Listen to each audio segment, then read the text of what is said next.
We live in an age drowning in noise, quick opinions, and endless notifications. Look around you. People cannot take a single step toward success without broadcasting it to the world.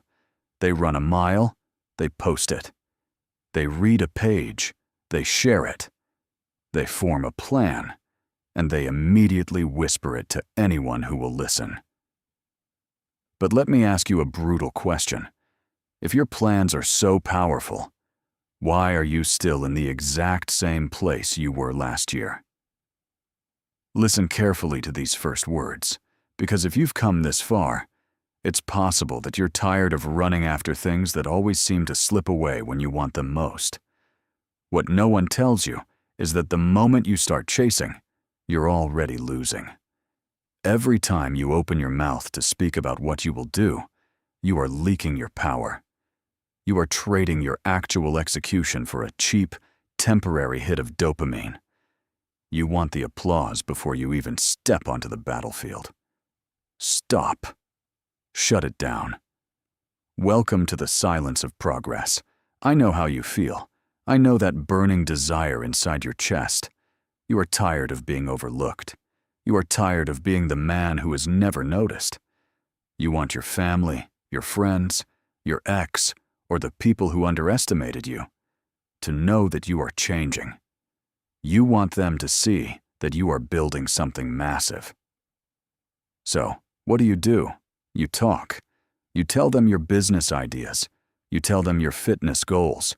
You tell them how you are going to reinvent your life starting Monday. And in that moment, when they look at you and nod, you feel satisfied. You feel like a king.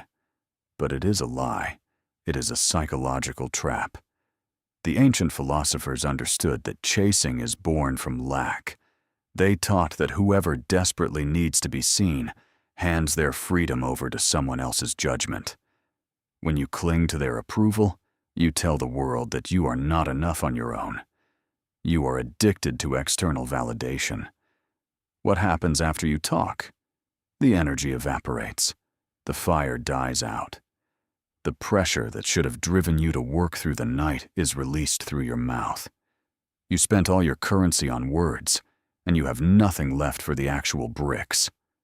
Worse, you have handed your enemies, your doubters, and even your well-meaning friends the exact blueprints to your empire. You allowed them to project their own fears, their own jealousy, and their own limitations onto your vision. They smiled to your face. But behind your back, they whispered, "Let's see how long he lasts this time." Here is the brutal truth that no one has the guts to tell you. No one is coming to save you. And absolutely no one cares about your potential. The world only respects results. A plan without a finished product is just a hallucination. It is ghost work. The older you get, the more you realize a cruel reality. Very few people genuinely want you to succeed more than them. When you announce your goals, you are not inspiring people. You are signaling your vulnerability. You are putting a target on your back before you even have your armor on. Every time you explain yourself to someone who doesn't understand your path, you diminish your soul. Every word spoken from anxiety sends a silent message of fragility. You are begging for permission to be great. Marcus Aurelius once wrote in his journal, "Stop discussing what a good man should be. Be one." He did not say, "Write a manifesto about your virtues." He said, "Be it." Your words are cheap. They are completely worthless in the currency of destiny. The universe does not reward the man who barks. It rewards the man who bites in absolute darkness. Let us look back. Let us look at the cold stones of Rome, an empire built on steel, discipline, and absolute strategy. In the year 49 BC, a man named Julius Caesar stood at the banks of the Rubicon, a small, insignificant river in northern Italy. Crossing it with an army meant civil war. Crossing it meant high treason against the Republic. Did he march to the Roman Senate and debate his intentions? Did he send letters to his rivals, warning them of his grand strategy? Did he seek approval from the crowd? No. He moved in absolute shadow. He kept his legions marching under the cover of night, silent, lethal, and completely focused. His enemies in Rome were drinking, debating, and sleeping in comfort, thinking Caesar was contained in Gaul. By the time the Senate realized Caesar's plan, his boots were already on their soil. The dice had been cast. The silence of his march was what conquered Rome. Think of the gladiators in the Colosseum. They did not enter the arena shouting their fighting style to their opponents. They stepped into the dust, kept their shields high, their jaws locked, and let the iron do the talking. Your life is that arena. Your competitors, your doubts, your financial struggles, they are the beast waiting to tear you apart. And you are standing there, giving the beast a speech. Cut the noise, march like Caesar, strike like a gladiator. So, how do we weaponize this today? How does a man live the silence of progress? True strength appears when you are able to remain silent, not as punishment, but as protection of your dignity. Here is your practical combat manual. Step 1. The firewall. The next time you accomplish something, or the next time you get a massive, life-changing idea, freeze. Do not touch your phone. Do not text your best friend. Do not tell your partner. Take that burning urge to speak and bury it deep inside your stomach. Let it burn there.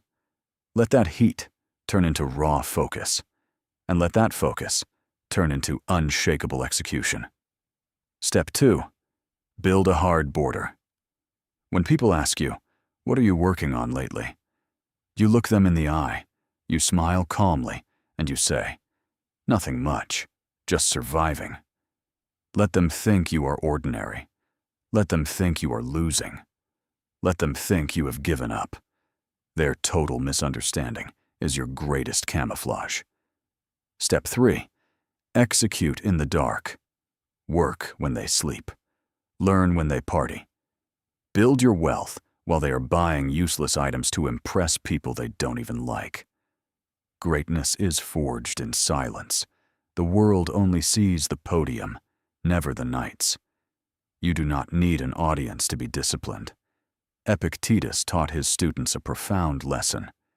Sheep do not vomit up their grass to show the shepherds how much they have eaten, but they digest their food internally and outwardly produce wool and milk. Be the sheep that produces the wool. Stop vomiting your thoughts and plans onto a world that doesn't care. Your new life begins today, and it begins with a strict vow of silence. From this moment on, you are a ghost in the system. You do not complain. You do not explain. You do not boast. Let your bank account grow in silence. Let your body transform in silence. Let your empire rise in the dark. One day, months or years from now, the people who used to know you will look at you. They will see a completely different man. A man with steel in his eyes, power in his posture, and undeniable success in his hands. And they will ask you with shock, "How did you do it?" You will look at them, you will smile slightly, and you will say absolutely nothing. Because the man who built the fortress does not need to explain the walls. If you belong to that small group of people who truly want to transform life from the inside out, if you are ready to bury your mouth and let your hands build your destiny, comment silence below. Leave it as a binding contract with your own soul. Then turn off this machine and go to work.